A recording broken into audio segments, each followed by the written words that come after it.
Nos salões abafados de Recife, em 1848, ela era apenas uma viúva em luto, uma sombra vestida de seda negra.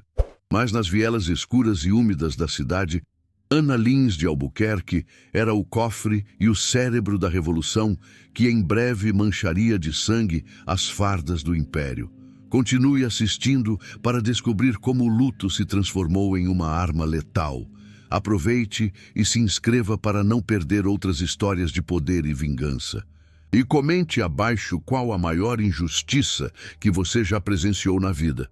O ar de Pernambuco era denso, pesado com a umidade dos mangues e o ressentimento crescente.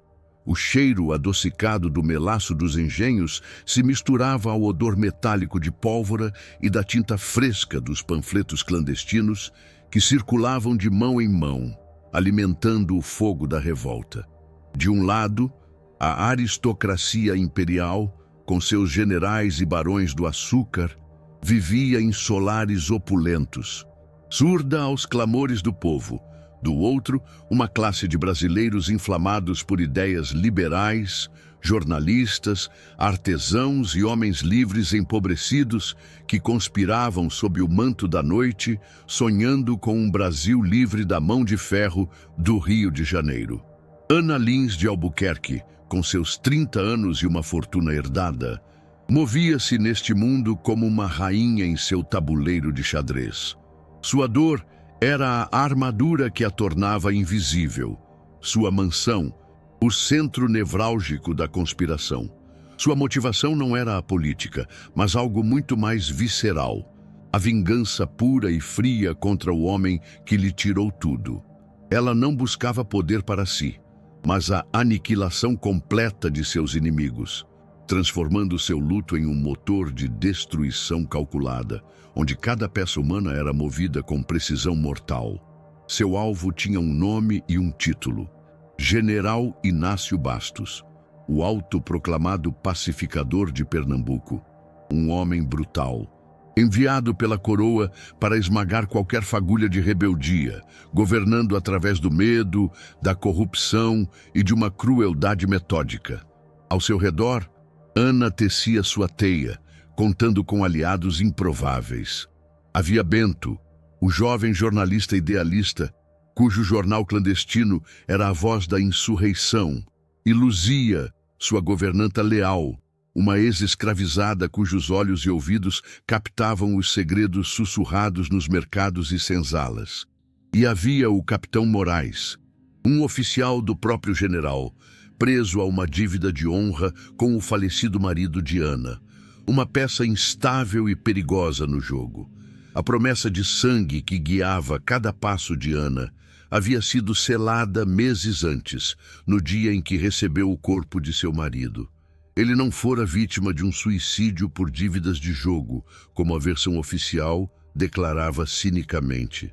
Fora uma execução política, uma emboscada orquestrada pelo general Bastos para silenciar uma voz que se tornava influente demais. A imagem daquele oficial entregando o corpo, com um sorriso de escárnio nos lábios e uma carta forjada no bolso do falecido, queimava em sua memória. A injustiça não foi apenas o assassinato, mas a humilhação pública, a destruição de um nome e de um ideal. Os saraus literários em sua mansão tornaram-se a fachada perfeita. Enquanto a elite de Recife discutia poesia e música na sala de visitas, nos aposentos dos fundos, Ana se reunia com Bento para planejar a compra de armas vindas do contrabando e a infiltração de homens leais nos quartéis. O plano era audacioso, uma única noite de terror coordenada para decapitar o comando imperial na província. Mas a conspiração era frágil e o cheiro de traição já pairava no ar. Luzia trouxe a notícia de que um dos rebeldes, um jovem impressor, fora visto em uma taverna falando mais do que devia, bêbado de cachaça e de idealismo. A ameaça era imediata e exigia uma ação rápida e impiedosa. Ana sabia que o idealismo de Bento o tornaria incapaz de tomar a decisão necessária para proteger o segredo da rebelião. Ela convocou seu homem de confiança mais discreto, um capataz de suas antigas terras, e deu uma ordem com a voz firme, sem qualquer traço de hesitação. O jovem impressor precisava ser silenciado antes que o amanhecer trouxesse os soldados do general Bastos à sua porta, e o silêncio, naquela guerra, só poderia ser comprado com a própria vida. Minha história não começou nos salões de mármore, mas no cais sujo e barulhento de Recife, onde o cheiro de peixe salgado e corda molhada era o perfume da ambição. Eu era filho de um ninguém. Um rapaz com as mãos calejadas pelo trabalho, mas com uma fome nos olhos que o dinheiro não podia comprar. Sonhava em construir um nome que ecoasse para além das docas, um legado que não fosse medido em sacas de açúcar, mas em honra e em progresso para a nossa terra. Foi em meio a essa busca incessante que a vi pela primeira vez. Ana não era a mulher de luto que o mundo conheceria mais tarde, mas uma chama viva, com olhos que desafiavam a monotonia da aristocracia. Ela caminhava por um jardim, e as flores pareciam se curvar à sua passagem. Naquele instante, todos os meus sonhos de riqueza e status se tornaram secundários, pois encontrei um propósito maior, um tesouro que eu passaria o resto da minha vida tentando merecer. Nosso amor floresceu contra todas as expectativas. Eu não tinha o sangue azul nem as terras que seu pai esperava para ela, mas ofereci algo que nenhum barão poderia prometer: um mundo construído sobre ideias, respeito e uma paixão que desafiava as convenções sociais. Conquistei sua mão não com ouro, mas com palavras, com a promessa de uma vida onde sua inteligência seria sua maior joia e sua voz, a música mais importante em nosso lar. Os primeiros anos foram uma batalha constante, mas uma batalha que travamos juntos. Nossa primeira casa era pequena. As paredes finas deixavam passar o barulho da rua, mas dentro dela construímos um império de cumplicidade. Cada negócio que eu fechava, cada artigo que eu escrevia para os jornais liberais, era uma vitória compartilhada. Ela era meu porto seguro, a bússola que me guiava na tempestade das intrigas comerciais e políticas de Pernambuco. Lembro-me de nosso terceiro aniversário de casamento, quando tudo que pude lhe oferecer foi um jantar simples à luz de velas e uma única rosa roubada do jardim de um vizinho rico. Naquela noite, sob o brilho amarelado da chama, eu lhe prometi que um dia ela teria jardins tão vastos que nem conseguiria caminhar por todos eles. Ela sorriu e disse que nosso pequeno cômodo já era o maior jardim do mundo, pois era onde nosso amor crescia. Com o tempo, a prosperidade chegou. Meu nome passou a ser sussurrado com respeito nos círculos comerciais, e a pequena casa deu lugar a uma mansão. Mas o trabalho me consumia.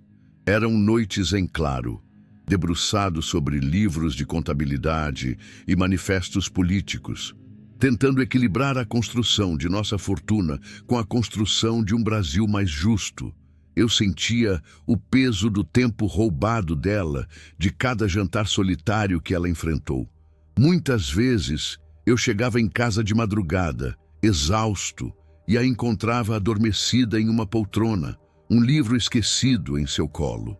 Eu a carregava para a cama, ajeitava seus cabelos e ficava ali, apenas observando sua respiração serena. Eram esses momentos silenciosos, esses sacrifícios não vistos, que cimentavam minha devoção. Meu sucesso não era para mim, era a fundação sobre a qual eu esperava construir a felicidade e a segurança dela. Foi essa mesma paixão por um futuro melhor que me arrastou para o centro da conspiração liberal. Comecei a usar minha influência e meu dinheiro para apoiar causas que desafiavam a coroa, para financiar jornais que ousavam imprimir a palavra liberdade. Eu acreditava que o silêncio era a maior das traições, que tínhamos o dever de lutar contra a tirania que sufocava nossa província. Ana, com sua intuição afiada, sentia o perigo se aproximando. Ela nunca me pediu para parar, pois conhecia a natureza do meu espírito, mas seus olhos me imploravam por cautela. Lembro de uma noite em que ela segurou meu rosto entre as mãos e me pediu para pensar no futuro, no nosso futuro. Eu a beijei e garanti que minha maior luta era justamente para garantir que tivéssemos um. As ameaças não tardaram. Primeiro, foram contratos cancelados sem explicação. Depois, homens estranhos que seguiam nossos passos pelas ruas estreitas de Recife. O nome do general Inácio Bastos começou a surgir em conversas abafadas. Um predador imperial, cuja sombra se estendia sobre todos que ousavam sonhar com autonomia. O ar ficou mais pesado, carregado de um medo que eu me recusava a admitir. Minha resposta foi a ousadia. Publiquei o artigo mais contundente de todos, denunciando a corrupção e a brutalidade das tropas imperiais. Foi um ato de desafio aberto, um risco calculado. Eu sabia que estava pintando um alvo em minhas costas, mas a alternativa, a covardia de me calar, era uma morte muito pior. Eu devia isso a todos que confiavam em mim e, acima de tudo, a mim mesmo. Ainda consigo sentir a brisa daquela que seria nossa última tarde juntos. Caminhamos pela praia de Boa Viagem e, por algumas horas, o mundo pareceu voltar a ser simples. Falamos de coisas banais, de viagens que faríamos, de envelhecer juntos na varanda de nossa casa. Naquele momento, a paz era tão palpável que quase me fez esquecer da guerra que se avizinhava. Mas a realidade era implacável. A atmosfera em Recife havia se tornado venenosa. Antigos parceiros de negócios atravessavam a rua para não me cumprimentar. O isolamento era uma arma que o poder usava com maestria, tentando nos sufocar lentamente. Comecei a temer não pela minha vida, mas pelo que aconteceria a Ana se algo me acontecesse. Foi então que tomei providências. Secretamente, transferi a maior parte de meus bens e propriedades para o nome dela. Era uma medida desesperada, uma tentativa de construir uma fortaleza financeira ao redor dela, para que, acontecesse o que acontecesse, ela jamais ficasse desamparada. Ela era meu legado, minha obra mais importante, e eu a protegeria mesmo depois do fim. O convite chegou como uma sentença velada, uma partida de cartas na casa de um oficial do governo, uma reunião de negócios, disseram eles. Era uma armadilha óbvia, um chamado para a minha própria execução. Recusar seria admitir a derrota, manchar meu nome com a pecha da covardia. Eu disse a Ana que era apenas mais uma noite de política e negócios tediosos. Naquela noite, antes de sair, eu a abracei com uma força que quase a assustou. Memorizei cada detalhe de seu rosto, o cheiro de jasmim em seus cabelos, o calor de sua pele. Foi nosso último beijo, um selo de amor e uma despedida silenciosa. Ao fechar a porta atrás de mim, eu não estava apenas caminhando para a morte. Estava deixando para trás a única razão pela qual minha vida teve algum sentido. Todo o meu sacrifício, todo o trabalho árduo, não foi por ideais abstratos de liberdade ou por uma nação ainda em formação. Foi por ela. Foi para construir um mundo onde uma mulher como Ana pudesse florescer, segura e livre. Eles pensaram que, ao me matarem, estariam silenciando uma voz. Mal sabiam eles que estavam apenas passando a tocha. Eles me tiraram dela, mas não conseguiram tirar o amor que nos unia. Esse amor, forjado no sacrifício e na devoção, não morreu comigo. Pelo contrário, ele se transformou. O que era ternura virou fúria. O que era proteção virou uma arma. Minha maior herança não foram as propriedades ou o dinheiro, mas a chama de vingança que acendi na alma da mulher que eu amava mais do que a própria vida. A mudança não veio como uma tempestade, mas como uma maré lenta e implacável, subindo polegada por polegada até que eu estivesse submerso. A casa, que antes pulsava com o som das risadas dos meus netos e o cheiro de café fresco feito para todos, começou a silenciar. O primeiro sinal foi sutil, quase imperceptível. Um domingo em que meu filho, a pedido de sua esposa, decidiu que um almoço fora seria mais prático do que a tradicional reunião familiar em minha mesa.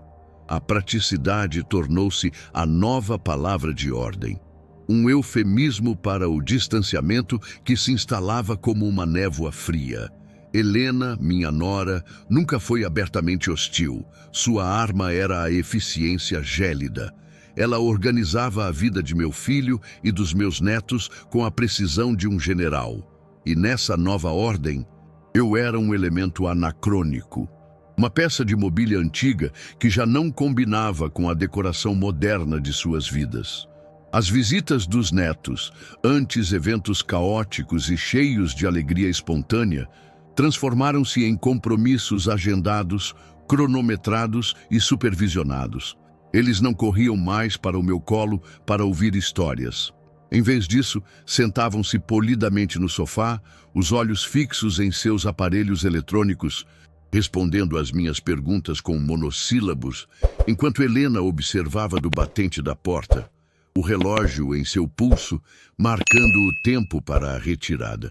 Meu aniversário de 75 anos foi a primeira grande fratura. Em vez da festa barulhenta que eu secretamente esperava, recebi um telefonema apressado, espremido entre uma reunião de negócios dele e uma aula de yoga dela. As vozes do outro lado da linha eram educadas, distantes, cumprindo um dever.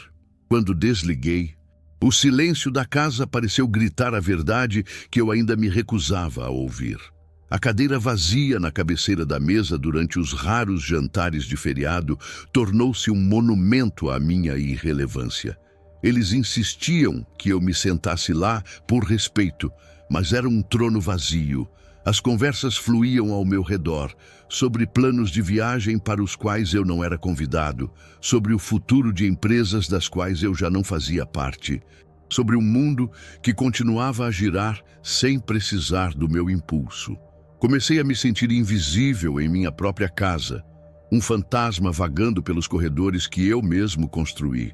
Minhas opiniões sobre a manutenção do jardim ou a necessidade de consertar uma goteira eram recebidas com sorrisos condescendentes e promessas vagas. As decisões eram tomadas sem mim, e eu só descobria as mudanças quando via o jardineiro novo ou o encanador saindo. Um dia, encontrei minha poltrona favorita, o couro gasto marcado por décadas de uso, movida para um canto escuro da sala de estar, para dar lugar a uma peça de design minimalista que Helena havia comprado. Ninguém me perguntou, ninguém me avisou. Meu santuário, o lugar onde li para meus filhos e balancei meus netos, foi profanado em nome da estética. Foi uma humilhação pequena, mas cortante como vidro. As histórias que eu contava, as mesmas que antes fascinavam a família, agora eram interrompidas com suspiros impacientes ou um discreto olhar para o celular. Meu passado, minhas memórias, tornaram-se um fardo para a pressa do presente deles. Eu era o velho repetitivo, a âncora que os impedia de navegar em águas mais rápidas e excitantes. Minha filha, que morava em outra cidade, também começou a rarear suas ligações. As conversas, antes longas e cheias de confidências, tornaram-se relatórios semanais, eficientes e sem alma. Sentia a influência de seu marido em cada frase. Um homem prático que via o tempo gasto com um pai idoso como um investimento de baixo retorno. O isolamento se aprofundou. Os amigos da minha geração já haviam partido ou estavam, como eu, encolhidos em suas próprias solidões. A televisão tornou-se minha companheira mais constante, seu brilho azulado pintando as paredes de uma casa que parecia cada vez maior e mais vazia. O eco dos meus próprios passos no assoalho de madeira era um lembrete constante da ausência dos outros. Houve um momento em que tentei reagir, em que sugeri uma viagem em família, como nos velhos tempos. A proposta foi recebida com um silêncio constrangedor, seguido por uma avalanche de desculpas perfeitamente plausíveis sobre trabalho, escola e compromissos inadiáveis. A mensagem era clara: A porta para aquele tipo de intimidade havia sido fechada e trancada. A humilhação de depender deles para pequenas coisas, como uma ida ao médico ou ao supermercado, era corrosiva. Cada favor pedido parecia aumentar uma dívida invisível. Eu via a irritação contida no rosto do meu filho quando tinha que desviar de sua rota para me buscar. O suspiro que ele tentava esconder. Eu não era mais um pai. Era uma tarefa em sua lista de afazeres. Os objetos na casa começaram a desaparecer silenciosamente. Primeiro, os porta-retratos com fotos antigas foram substituídos por arte abstrata. Depois, os livros da minha estante foram encaixotados e levados para o sótão para dar espaço a um novo sistema de som. Eles estavam metodicamente apagando minha presença, minha história, mesmo enquanto eu ainda estava ali. Comecei a falar comigo mesmo, não por senilidade, mas pela necessidade desesperada de ouvir uma voz humana que não estivesse tingida de pena ou impaciência. Eu narrava meu dia para as paredes, comentava as notícias com meu próprio reflexo no vidro escuro da janela, tentando preencher o vácuo ensurdecedor que eles haviam criado ao meu redor. A solidão tornou-se uma dor física, uma pressão no peito que dificultava a respiração. Eu olhava para as fotografias de quando meus filhos eram pequenos, de quando seus olhos brilhavam de admiração por mim, e me perguntava onde aquele homem, aquele pai herói, havia se perdido. Como ele se transformou neste fardo inconveniente. O ponto de ruptura não foi um grito ou uma briga, mas um sussurro. Eu estava na cozinha, tarde da noite, pegando um copo de água, quando ouvi meu filho e Helena conversando no quarto ao lado. A porta estava entreaberta e as palavras dela flutuaram pelo corredor, claras e afiadas como facas de gelo. Ela falava sobre o futuro da casa, sobre como seria mais espaçosa e fácil de vender um dia. Meu filho não a contradisse.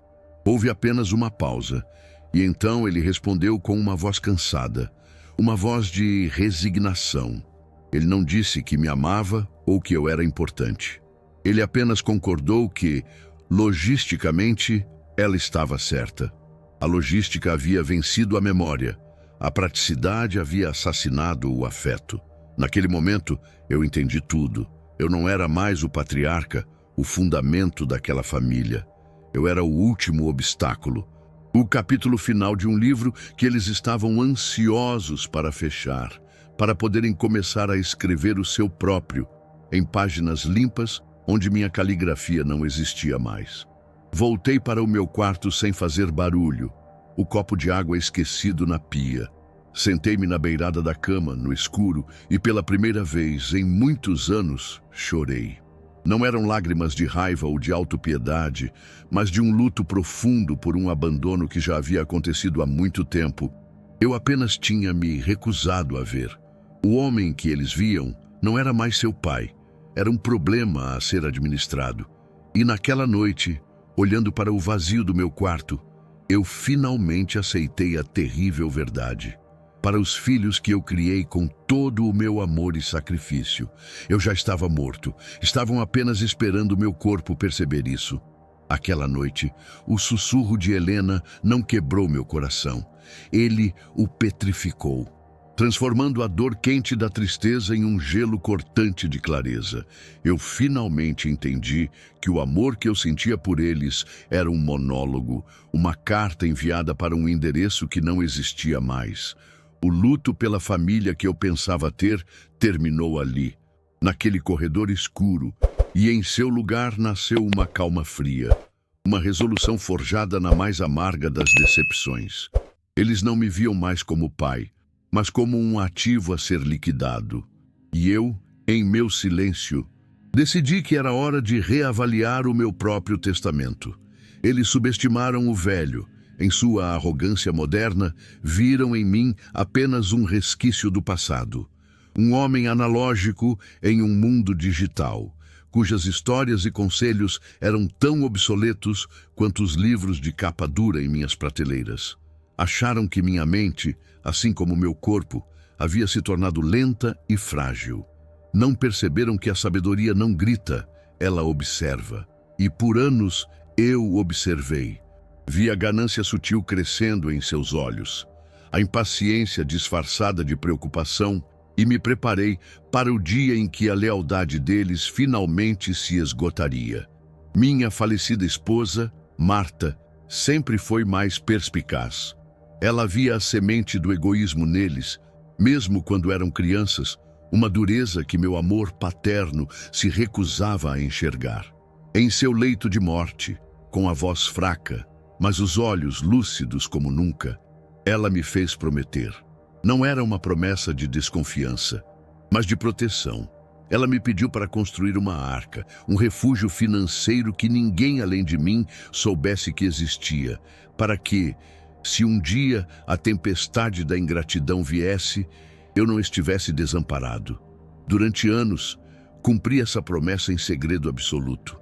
Enquanto eles viam minhas economias e meus hábitos frugais como a mania de um velho apegado, eu estava, na verdade, desviando uma pequena, mas constante, parte de meus rendimentos para um universo paralelo de investimentos.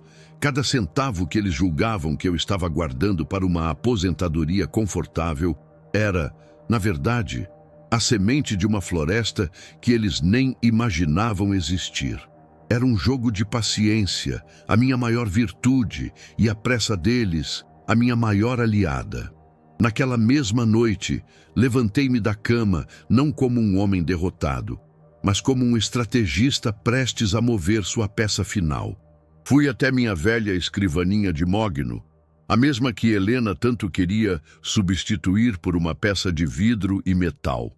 Em seu fundo, atrás de uma gaveta falsa que nem mesmo os mais curiosos limpadores jamais encontraram, havia uma pequena alavanca.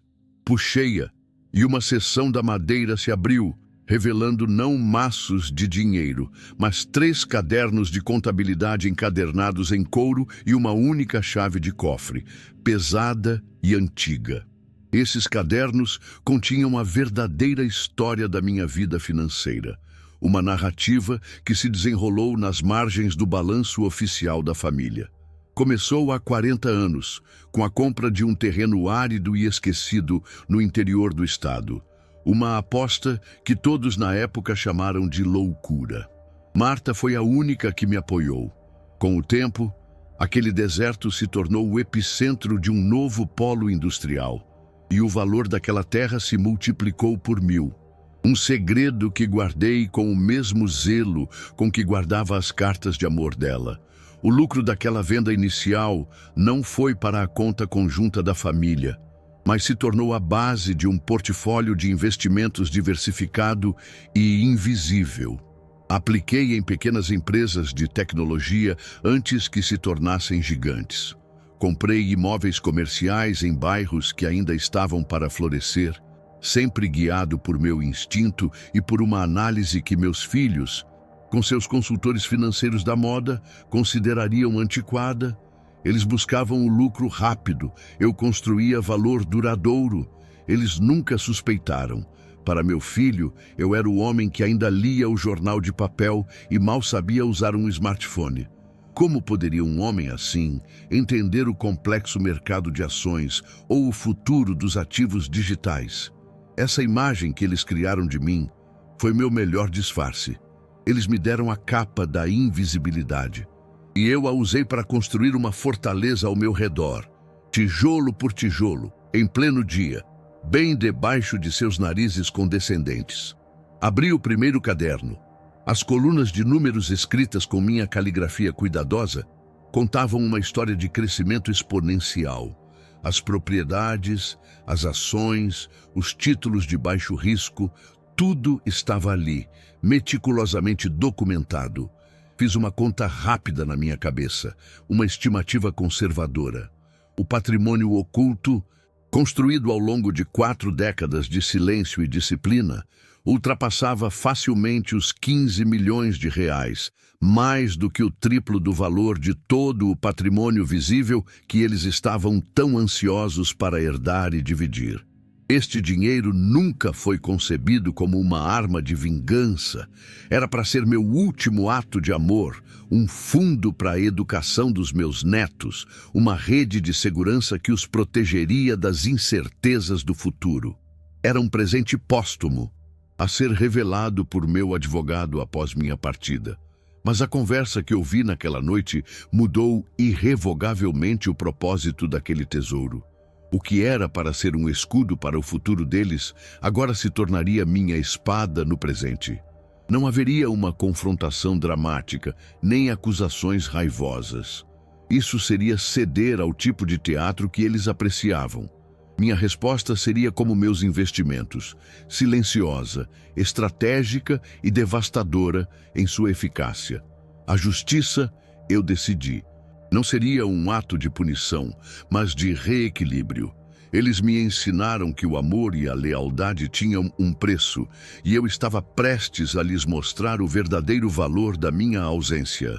A chave em minha mão era para um cofre em um pequeno banco no centro da cidade. Uma instituição antiga que meu filho certamente desprezaria como ineficiente.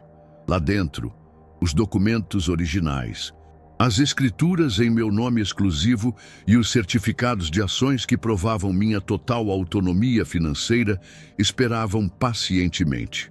Amanhã, a primeira ligação seria para meu advogado, um homem da minha confiança, que entendia que a honra não era negociável.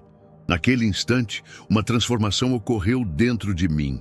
O peso da solidão e da humilhação que me esmagava se dissipou, substituído por uma leveza que eu não sentia há anos. Eu não era mais o fantasma em minha própria casa, o velho esperando o fim.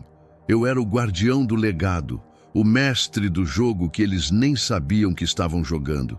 Eu finalmente entendi o último presente de Marta. Ela não me deixou apenas com uma fortuna. Ela me deixou com o poder de escolher meu próprio destino. Eles me julgaram pelo meu corpo encurvado e minhas mãos trêmulas, sem nunca perceberem que a mente, por trás dos olhos cansados, permanecia tão afiada quanto sempre. Confundiram meu silêncio com fraqueza e minha paciência com resignação. Foi o erro fundamental deles, o erro que lhes custaria o futuro que eles acreditavam já possuir. Eles estavam jogando damas enquanto eu, em silêncio, posicionava minhas peças para o xeque-mate no xadrez. Meu plano tomou forma com uma clareza cristalina. A casa, o negócio da família, os bens visíveis, tudo isso se tornaria deles, como tanto desejavam. Eu lhes daria a casca vazia do império que eles cobiçavam. Eles celebrariam sua vitória, sem perceber que a alma da fortuna, o verdadeiro motor de sua segurança futura, havia sido silenciosamente transferida para outro lugar, para um propósito que eles não poderiam mais tocar ou corromper. O amor pelos meus netos permanecia intacto, a única parte do meu coração que a decepção não conseguiu alcançar. O dinheiro seria deles, mas não através das mãos de seus pais. Seria colocado em um fundo fiduciário impenetrável, gerido por executores neutros, destinado a financiar seus estudos, seus sonhos, suas vidas, garantindo que eles tivessem a liberdade que seus pais tentaram me roubar. Seria um legado de independência, não de riqueza ociosa. Eles só descobririam a verdade quando fosse tarde demais, no dia da leitura do meu testamento.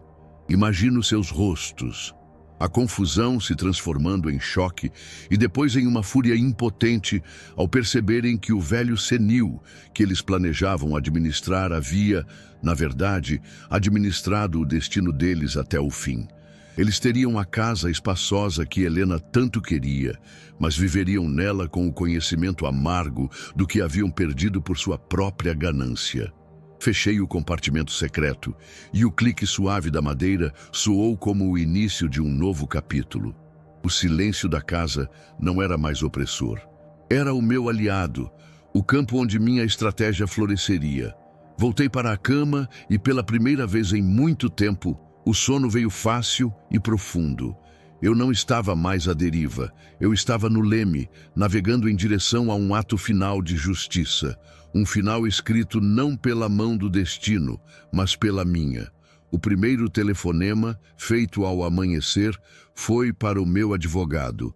Com uma voz que não vacilava, instruiu a iniciar a liquidação de todos os ativos visíveis em meu nome, incluindo a venda imediata da casa, que por tanto tempo chamei de lar.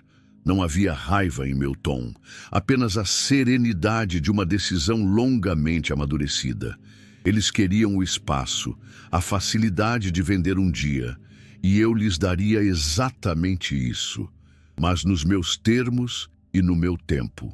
A justiça não seria um ato de guerra, mas a simples remoção do tabuleiro de xadrez sobre o qual eles acreditavam estar jogando sozinhos, deixando-os com as peças na mão e nenhum lugar para movê-las. As semanas seguintes foram um balé silencioso de desmantelamento. Enquanto meu filho e Helena viam os avaliadores e corretores como um sinal de que eu finalmente estava organizando as coisas para o inevitável, eu estava, na verdade, orquestrando minha libertação. Cada caixa que eu empacotava não continha apenas objetos, mas o peso morto das suas expectativas e da minha desilusão.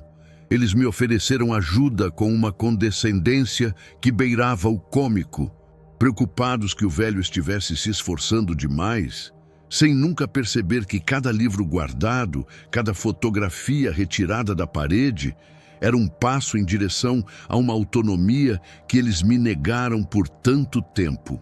Com uma parte do dinheiro da venda já garantido, comprei um pequeno apartamento com vista para o mar, o tipo de lugar sobre o qual Marta e eu costumávamos sonhar para nossa velhice. Um lugar onde o som das ondas substituiria o eco da indiferença e o cheiro da maresia purificaria o ar viciado de ressentimento. Não era uma fuga, mas um retorno a mim mesmo, um ato de construção em meio à demolição calculada do meu passado. Aquele espaço seria meu santuário, um lugar onde minha presença não precisaria de permissão para existir e minhas memórias seriam as únicas a decorar as paredes. O destino da minha verdadeira fortuna, aquela construída nas sombras da desconfiança deles, foi selado com a criação de um fundo fiduciário impenetrável. Meus netos seriam os únicos beneficiários, mas só teriam acesso aos recursos para fins específicos, como educação, saúde ou o início de seus próprios negócios, e apenas sob a supervisão de um conselho que eu mesmo nomeei.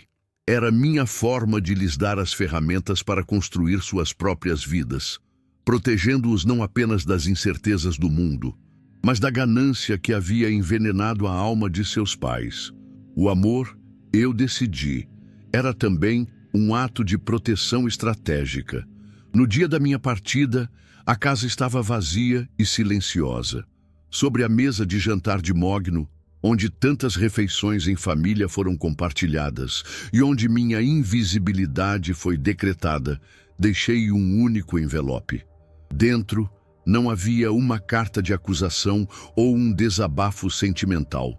Apenas os documentos que comprovavam a venda do imóvel e um cheque com a parte que lhes cabia. Uma quantia generosa, mas finita, acompanhava uma nota breve e formal, informando que eu havia me mudado e que quaisquer futuras comunicações deveriam ser feitas através do meu advogado. O silêncio era a minha declaração final. Eu não precisava estar lá para ver seus rostos quando encontrassem o envelope. Podia imaginar a confusão inicial, seguida pela euforia ao verem o valor do cheque, e então a lenta e corrosiva compreensão de que aquele era o fim. Eles teriam o dinheiro, mas perderiam o acesso à fonte. Teriam a liberdade que tanto almejavam, mas viveriam para sempre com a dúvida incômoda do que mais poderiam ter perdido, com a percepção tardia de que o velho que descartaram era o arquiteto de uma fortuna que eles nunca conheceriam. A verdadeira punição não era a perda do dinheiro, mas o conhecimento eterno de sua própria miopia moral. Hoje, da varanda do meu novo lar, Observo os barcos de pesca retornando ao porto ao entardecer. O ar salgado enche meus pulmões e sinto uma paz que há muito não conhecia. Eles não destruíram meu legado, apenas me forçaram a redefini-lo. O valor da minha vida não estava na casa ou nos negócios que construí para eles, mas na dignidade que recuperei para mim mesmo. Meu verdadeiro testamento não está escrito em papel, mas gravado na liberdade dos meus netos e na serenidade dos meus dias finais. Eu não morri para eles, como eles esperavam. Eu simplesmente escolhi viver, finalmente, para mim.